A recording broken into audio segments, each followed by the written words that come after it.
Hello everyone, welcome to MBA Parshala's YouTube channel. So guys, today we would be taking an RC that is a combination of philosophy and abstract. Okay, so abstract philosophy. So abstract philosophy का आज हम passage discuss करेंगे, but passage को start करने से पहले guys, we are coming up with Super 100 dedicated batch, and you can see the features of this batch. So इस batch में आपको क्या क्या मिलने वाला है? You will have combination of recorded and live learning classes. Okay. Then you have topic test practice sheets, mocks with sectional test, mocks और sectional test के साथ वीडियो सॉल्यूशंस आपको मिलते हैं. बूस्टर कोर्सेज इंक्लूडेड रहेंगे, ठीक है, जितने भी आपके ओमैट के एग्जाम्स होते हैं उनके booster courses, 1-to-1 mentorship sessions in the legend batch, physical booklets, GDPI वैट and profile building depending on कि आप कौन सा वेरिएंट चूज करते हो. सो आप इस बैच को कंसिडर कर सकते हो. You can call on the office numbers and you can avail the offer of discounted prices. 15 जून तक रहने वाली हैं discounted prices. Okay, and obviously you know about the उड़ान बैच. सो अगर आप एग्जिस्टिंग बैच को कंसिडर करना चाहते हो, so Udan batch is there. Okay, so you have all the features that we have. Okay, so ये currently अभी start हुआ था. एंड अगर आपका टारगेट है कि 2027 में अपन कैट लिखेंगे, तो कैट 27 के लिए हमारे पास है टाइटन बैच. इसको भी आप कंसिडर कर सकते हो. Okay, so let's get started with the passage. So as we always do, I am going to show you the passage first. Passage और क्वेश्चंस एक बार देख लो, उसके बाद फिर मैं डिस्कशन स्टार्ट करूंगा. Have a look. Okay, so guys, this is the first slide. Second slide.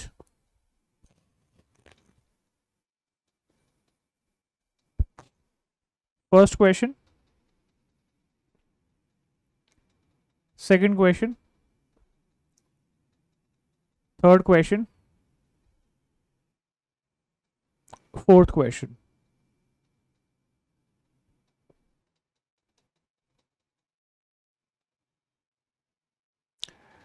Okay, so यार करते हैं start up discussion. Let's discuss this passage. So first paragraph को देखते हैं. The philosopher Agnes Callard tells us that sometimes when she's on a deserted road, deserted का मतलब जो खाली पड़ी हुई है, at night she likes to walk on the double yellow lines. Philosopher Agnes Callard हमें बताती हैं कि जब वो एक डेजर्टेड बिल्कुल खाली, कोई उस रोड पे कोई व्हीकल नहीं चल रहा, डेजर्टेड रोड पे होती है, तो उनको कई बार मन करता है कि जो बीच में येलो लाइंस होती हैं उस पे वॉक करे.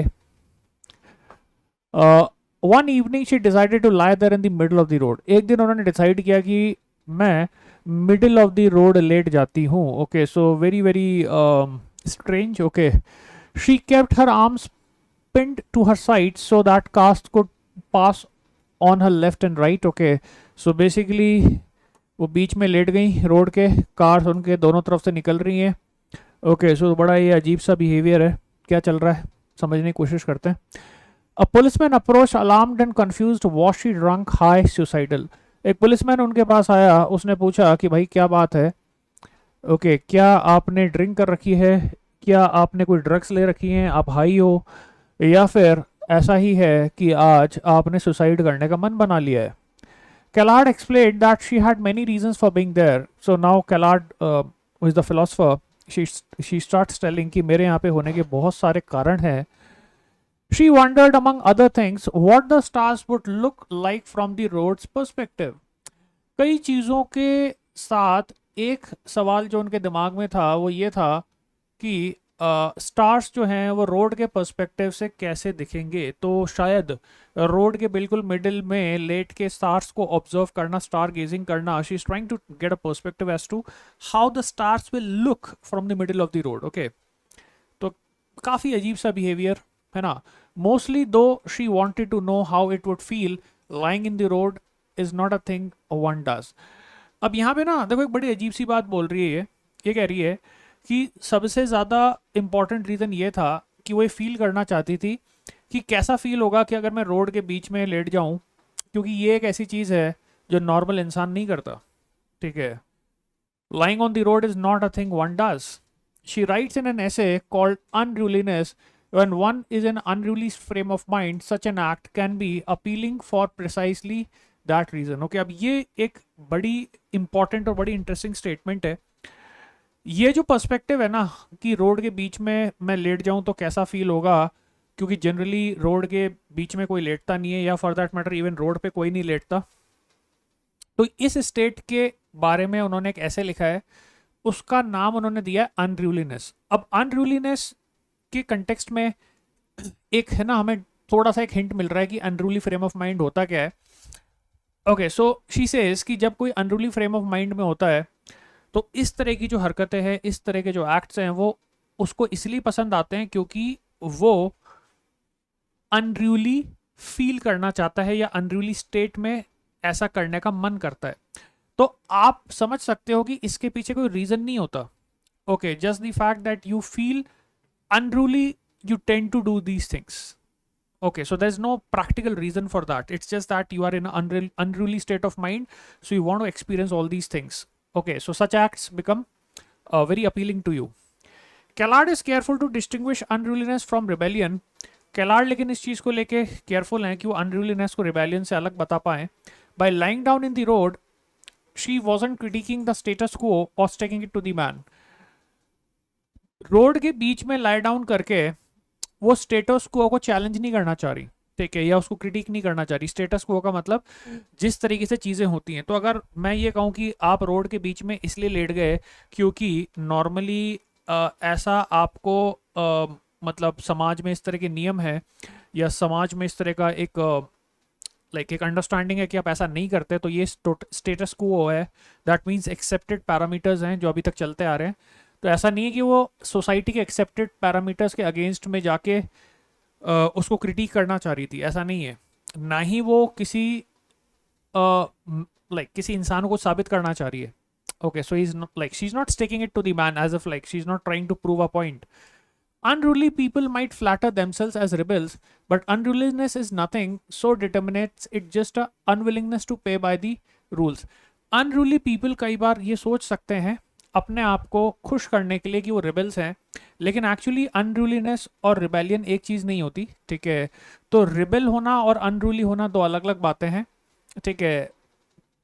अनरूलीनेस का केवल इतना सा मतलब होता है कि आप रूल्स के हिसाब से चलना नहीं चाहते, तो समाज में जो भी रूल्स है ना उनको आप फॉलो नहीं करना चाहते।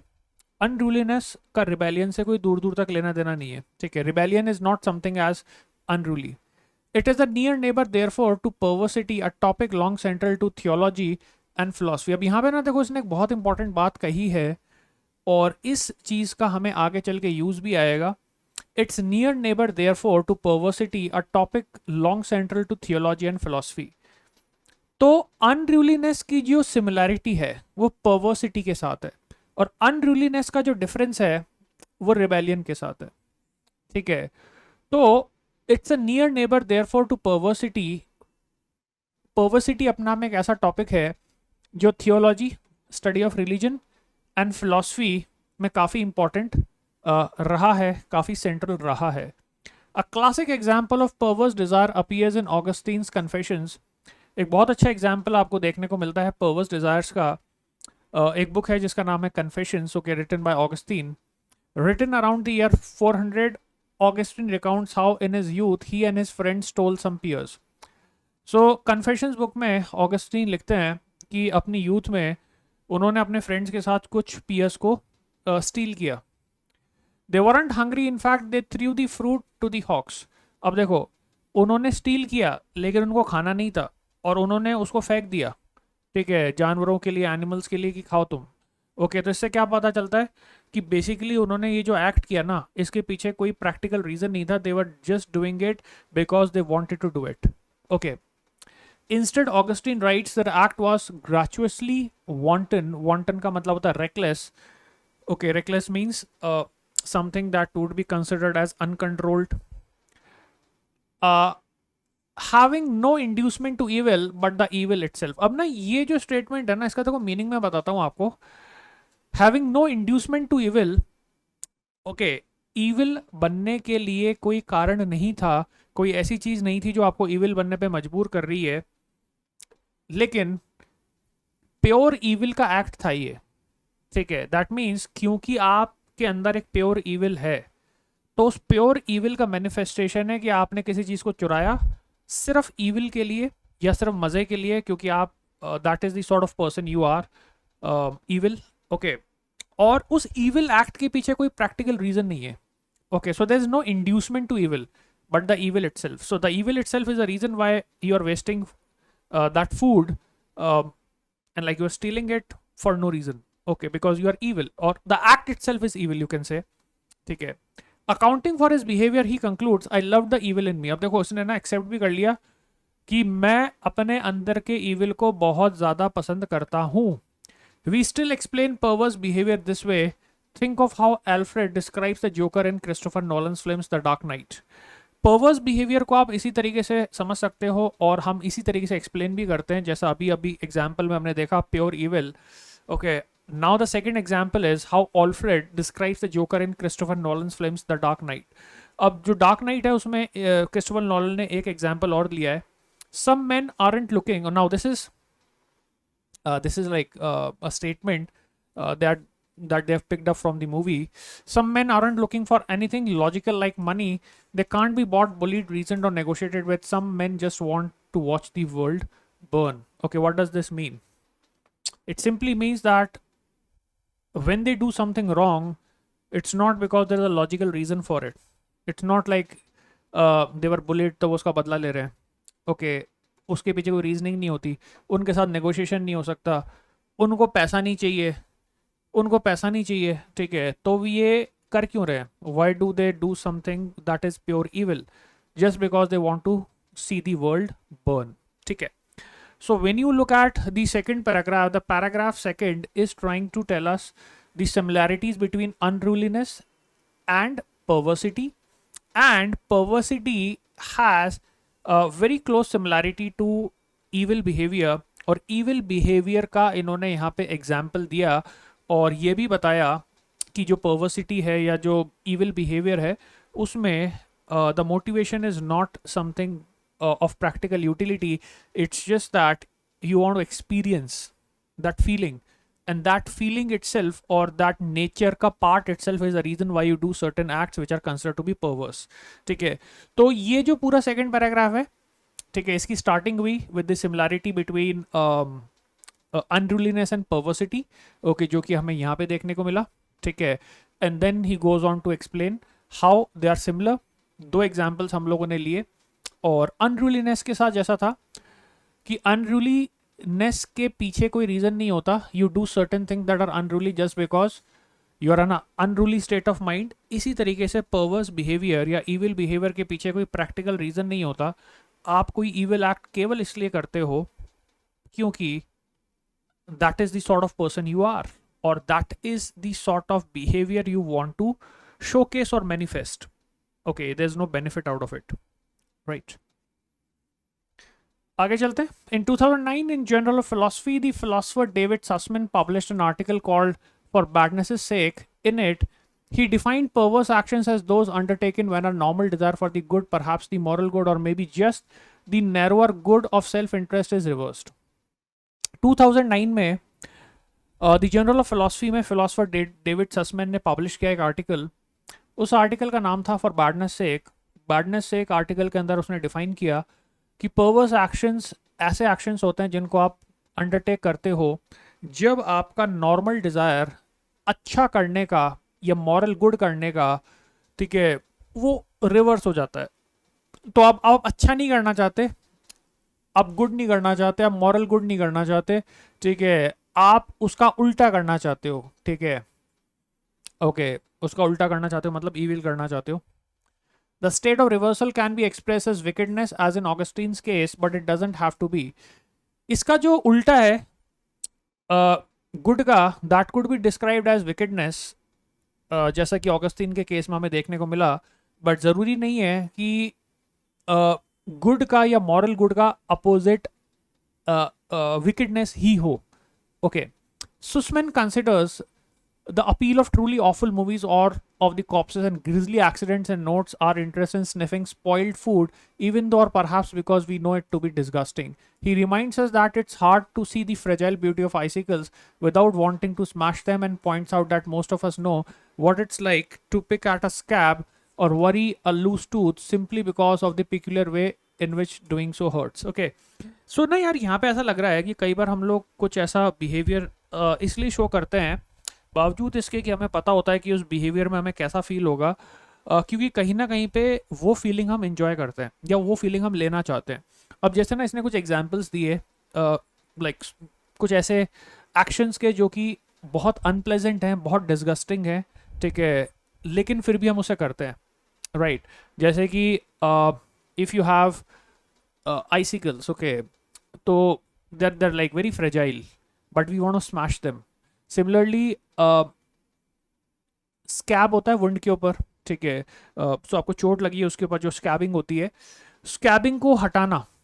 अब आपको पता है कि स्कैबिंग को हटाना it's going to be painful, right? You may even end up bleeding, but you do that because you enjoy or because you want to do something that is disgusting or unpleasant. Make sense? ठीक है, तो यार देखो message यहाँ पे same ही है जो पहले भी था कि when it comes to evil, when it comes to such behaviors that you can called as bad behaviors or perverse behaviors, ज़रूरी नहीं है कि आपके पीछे कोई लॉजिकल रीज़न हो.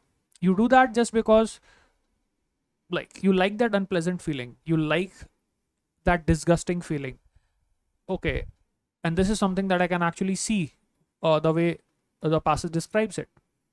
अब आता है perverse actors का description. Perverse actors कौन है? I won't call them perverts since that word evokes distracting connotations, can also be creative or funny.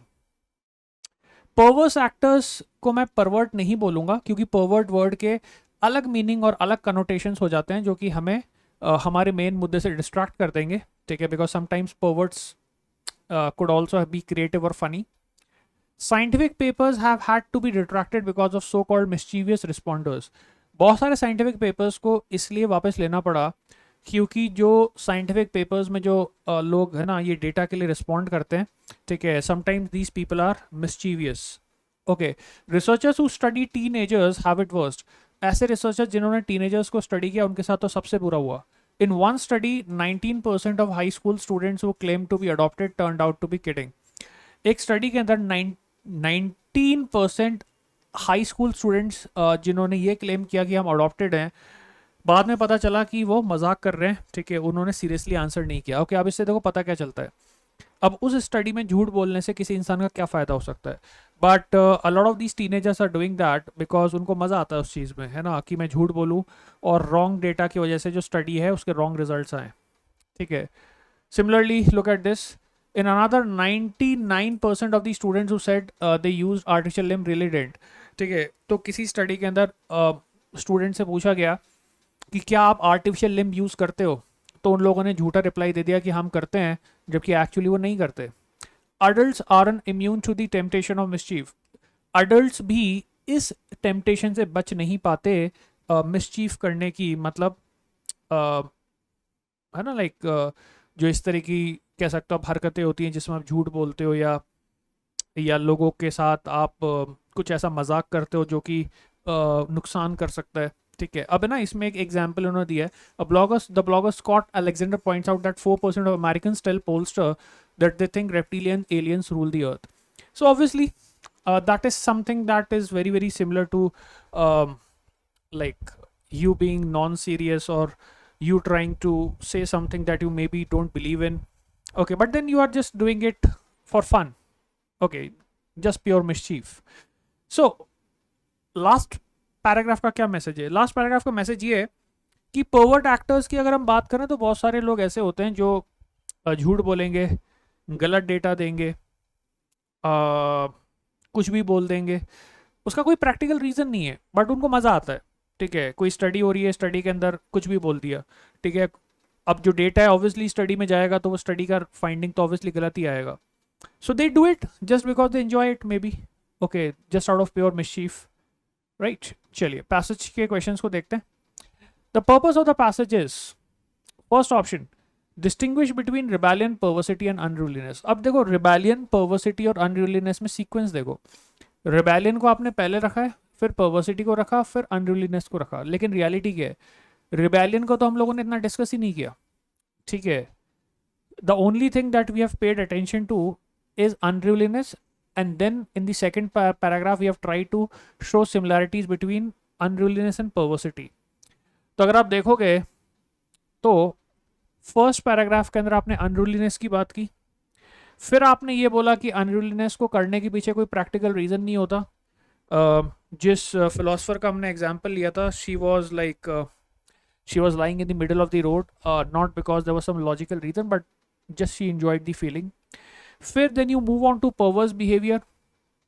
perverse behavior के context में भी आपने यही बताया कि when it comes to perversity, and you gave two examples, you enjoy that feeling of evil and that is why you do it. So in this case, if you look at the first two paragraphs, the idea was to show similarities between unruliness and perversity. ठीक है, आप यहाँ पे पढ़ भी सकते हो. It's a near neighbor therefore to perversity, a topic long central to theology and philosophy. Right. एक मेंशन जरूर आया रिबेलियन का, लेकिन रिबेलियन का केवल एक ही मेंशन आया था. ठीक है, और वो इसलिए था ताकि आप ये बता पाओ कि अनरूलीनेस और रिबेलियन सेम नहीं होते. ठीक है, but rebellion is not discussed that much in the passage. Okay, again आप लास्ट टू पैराग्राफ्स पे भी जाओगे तो पर्वर्सिटी का ज्यादा डिस्कशन है. ठीक है, पर्वर्सिटी से पहले unruliness is similar to perversity, and then you go on to talk about perverse actions, how perverse actions are similar to unruly actions. So अगर मैं यहाँ पे रिबेलियन को फर्स्ट नंबर पे प्लेस करता हूँ तो this is wrong, because rebellion is not such an important topic of discussion here. Okay, the only thing that we are trying to do is we are trying to show that unruliness and perversity are similar. अब अगर मैं इस option की हिसाब से बात करूँ तो इसमें इसका मीनिंग ये हुआ कि पर्वर्सिटी और अनरूलीनेस तो अलग अलग है. ठीक है, क्योंकि डिस्टिंग्विश करना मतलब डिफरेंसेस शो करना, लेकिन हमने तो सिमिलैरिटीज को शो किया है अनरूलीनेस और पर्वर्सिटी में, तो फिर ये तो गलत हो गया. राइट.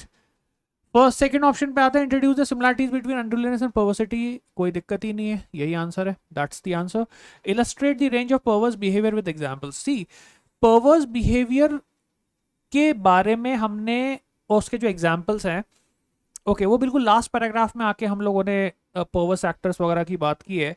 ओके, स्टार्टिंग के दो पैराग्राफ्स के अंदर तो we had no examples of perverse behaviour. Okay, like we were mostly dealing with unruliness and similarity of unruliness with perversity. Okay, specifically perverse behavior के examples को डिस्कस करना इस passage का पर्पस नहीं है, क्योंकि परवर्स बिहेवियर के अलावा भी बहुत सारी चीज़ें हैं जैसे कि अनरूलीनेस हो गई, ईविल हो गया, उसको भी हम लोगों ने स्टडी किया है. ठीक है, तो this is obviously wrong. Explain the cause and consequence of instinct. Okay, this passage has nothing to do with instinct, so obviously this is wrong. The answer is second option. All of the following statements are true as per the passage except. इनमें से सारी statement सही हैं एक को छोड़ के. That means one statement is wrong as per the passage. आपको बताना है कि कौन सा स्टेटमेंट पैसेज के अकॉर्डिंग रॉन्ग है. देखो, sometimes human find disgusting things appealing, दे रखा है, एब्सोल्युटली दे रखा है. सो ये ऑप्शन आपको पैसेज में मेंशन्ड है तो ये आंसर नहीं हो सकता, क्योंकि हम लोगों ने वो स्कैब वगैरह की बात की और बहुत सारे हमने एग्जाम्पल्स लिए लास्ट टू पैराग्राफ्स के अंदर.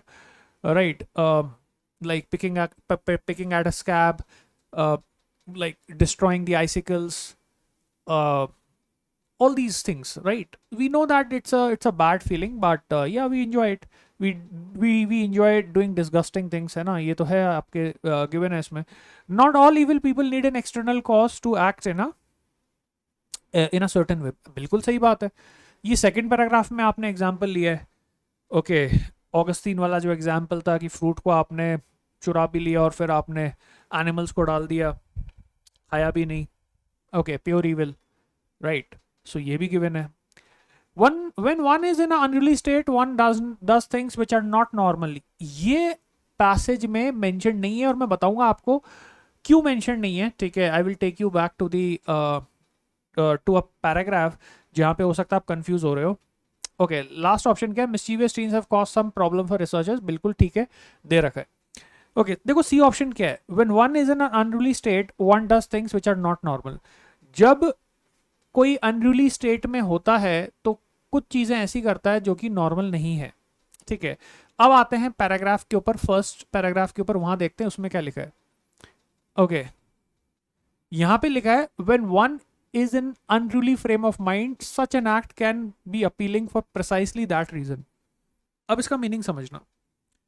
जब आपका स्टेट ऑफ माइंड अनरूली होता है, जब आपका स्टेट ऑफ माइंड अनरूली होता है मतलब आप का जो माइंड का जो फ्रेम है वो नॉर्मल नहीं होता, वो अनरूली फ्रेम में होता है, तो आपको ऐसी चीज़ें पसंद आती है, ठीक है, आपको इस तरह की हरकतें पसंद आती हैं। अपील का मतलब वो चीज़ आपको अट्रैक्ट करती है। अब यहाँ पे ध्यान से नोटिस करो, इसमें ये नहीं लिखा कि जब आप अनरूली फ्रेम ऑफ माइंड में होते हो तो आप उस एक्ट को कर ही देते हो। ओके, उसमें डिफरेंस है। When one is in an unruly frame of mind, such an act can be appealing, versus when one in such a unruly frame of mind, one does such an act. ये दो अलग अलग बातें हैं। तो यहाँ पे ये नहीं लिखा कि जब आप अनरूली फ्रेम ऑफ माइंड में होते हो तो आप उस एक्ट को करते हो। इसमें लिखा है कि उस तरह के एक्ट आपको पसंद आते हैं, अपील करते हैं, ठीक है, वो आपको अपनी तरफ अट्रैक्ट करते हैं, ठीक है। सो यहाँ पे डिफरेंस है। अब अगर मैं ऑप्शन को देखता हूँ तो ऑप्शन में ना अपील वर्ड यूज नहीं हुआ, ठीक है, यहाँ पे डज यूज हुआ है। देखो, ओके, सो बहुत ध्यान से देखने पे अपने को ये चीज़ रियलाइज होगी कि अपील नहीं आया, डज आया, which is obviously wrong, because you don't do, okay, you just get attracted to such things, okay, so such things become appealing to you। तो आंसर हो जाएगा सी ऑप्शन। थर्ड क्वेश्चन पे आते हैं। Based on this extract David Sussman would most likely consider which of the following actions perverse. इनमें से कौन सा एक्शन को परवर्स कंसिडर किया जाएगा डेविड ससमैन के अकॉर्डिंग।